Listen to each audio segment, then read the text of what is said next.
Hey, welcome back. Now, we've created some AnimData variables for Scarfy and for the nebula hazards. We're going to put our AnimData variables to use in this video so that we can replace the old variables that we created for Scarfy and for both nebula hazards. Let's get started. Now, here's our program. We just finished creating nebdata and neb2 data and initializing each member of these variables with values.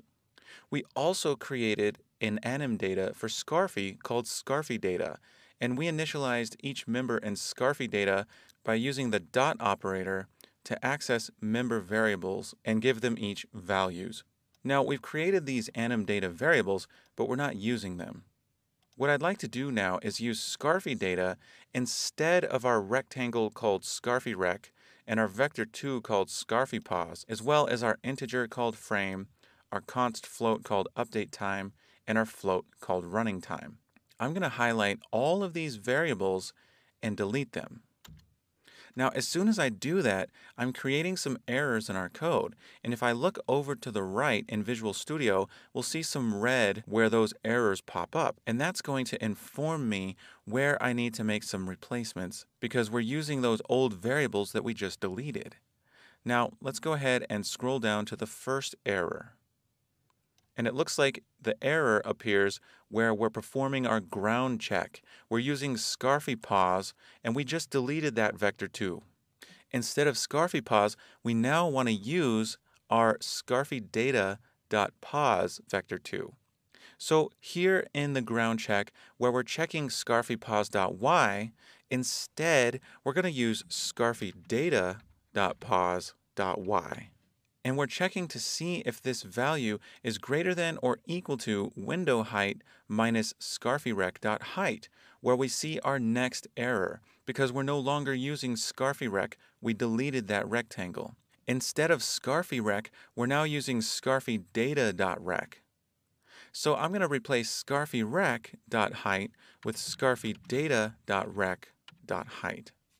Okay, let's continue to scroll down until we see our next error. Here it is where we're updating Scarfy position. We're taking ScarfyPos.y, so we now need to use ScarfyData.pos.y. So I'm going to replace this with ScarfyData.pos.y. Scrolling down, I see that the next error is where we're trying to use running time. Now we deleted that float, and instead we're going to use the running time variable inside of ScarfyData. So I'm going to replace running time with ScarfyData.runningTime. And next we're performing an if statement to check to see if running time is greater than or equal to update time. So I'm going to replace running time here with ScarfyData.runningTime, and I'm going to replace update time with ScarfyData.updateTime. And then inside the if check, we're setting running time back to 0. But we need to set ScarfyData.runningTime back to 0. Now next we're updating the animation frame. And before we were using the ScarfyRec rectangle. Now we're going to set ScarfyData.rec.x.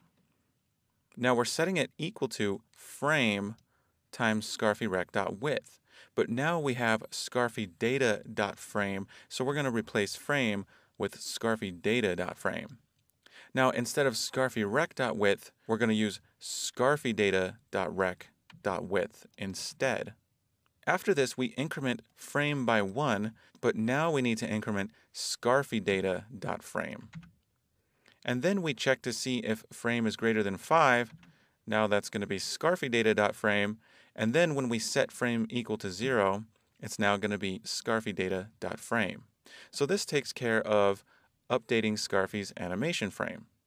Now, I'm scrolling all the way down to the last line where we see errors, and that's where we're passing in ScarfyRec and ScarfyPos.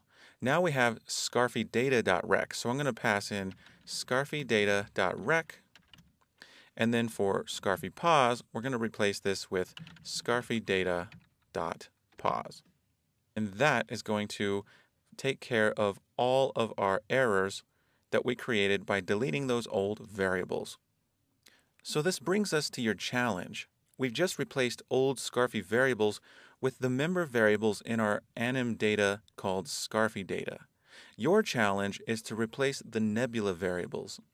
You're going to use nebdata and neb2data, and you're going to replace the old nebula variables with the member variables in these AnimData struct variables. Pause the video and do this now.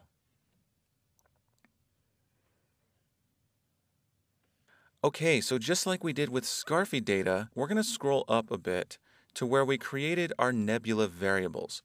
We have the rectangles and the vector 2's, as well as the neb frames, neb update times, and neb running times.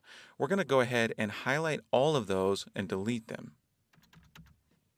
Now we can see to the right that Visual Studio Code is showing us some errors that pop up once we delete those variables. Let's scroll down to where we see the first error, and that's where we're updating the first nebula's position. We're updating nebpos.x, but now we have nebdata.pos, so we're going to use nebdata.pos.x instead. Now, just under that, we're updating the second nebula's position. This is going to be neb2data.pos.x.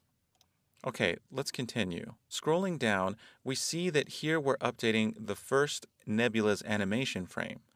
Here's neb running time, which no longer exists. Now it's going to be nebdata.runningtime. And we're going to replace neb running time with nebdata.runningtime in both instances where it's used. And we're also going to replace neb update time with nebdata.updateTime in the if check. Now inside the if statement, we're assigning a value to nebrec.x, but now it's nebdata.rec.x. And instead of nebframe, it's nebdata.frame.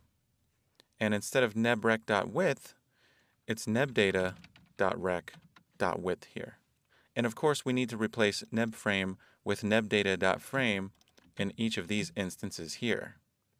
Let's continue to where we're updating the second nebula's animation frame. Here we see neb2 running time. We're going to replace this with neb2data.runningtime. And we're going to do this for each instance of neb2 running time here in the code. Next, we see neb2 update time. We're going to replace this with neb2data.updateTime. And here we see neb2rec.x. We're going to replace this with neb2data.rec.x. Here we see neb2frame. This is going to be neb2data.frame. And here we see neb2rec.width. This will be neb2data.rec.width. And then we can replace neb2frame with neb2data.frame in each of these cases. Now finally, we're calling drawTextureRec, passing in the nebula rectangle and position vector. For the first case, we need to pass in nebdata.rec and nebdata.pos. And for the second case, we're passing in neb2data.rec and neb2data.pos. And that's going to take care of all of the errors. So in summary, we used our AnimData variables in our code to replace the old variables that we created for Scarfy and both of the nebula hazards. Now that we've created our own struct variable and we're using that in our code, we're going to learn some ways to make our code more efficient and to give us more power as programmers in the videos to come. I'll see you in the next video.